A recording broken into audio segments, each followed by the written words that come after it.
Hi, everyone. I hope you've had a good week. Here are your updates and reminders for week 7 of the theories course.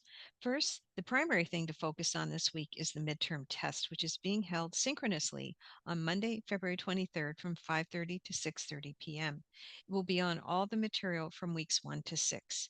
Please join the room a few minutes before 5:30 so we can start promptly, and ensure you're in a setting where it's quiet and you can concentrate without interruptions.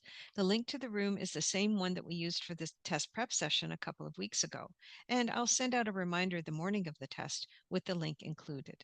If you arrive after 5:30, the test will be in progress. Please enter the Zoom room quietly, ensure your microphone is muted, and just log directly into D2L.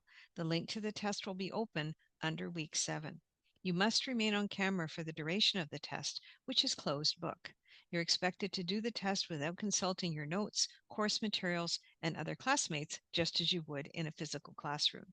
The test consists of 20 multiple choice questions and is worth 20% of your grade.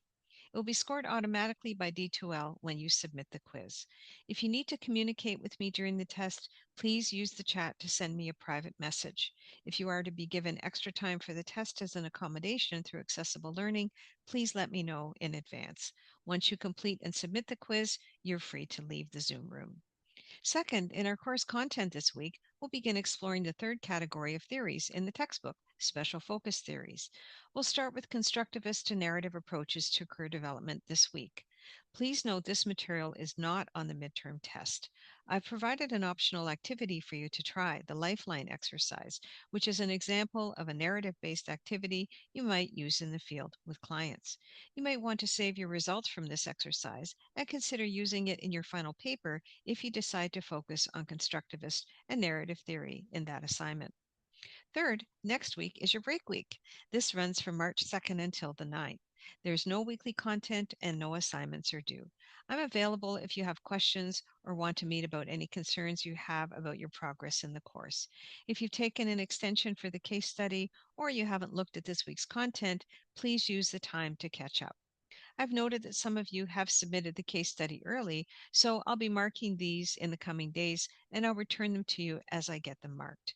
Please note that I don't update the marks on the D2L Grade Center until I've gotten an entire batch of assignments marked, as it's more efficient than logging in each time to enter just one mark for one student. So once you get your paper back, there may be a delay before you see your marks show up in the Grade Center. Also, please note that no one else can see your marks in the Grade Center other than me. That's all for this week. Good luck with the test and let me know if you have any concerns or questions. Thanks for watching, and I'll be in touch again soon.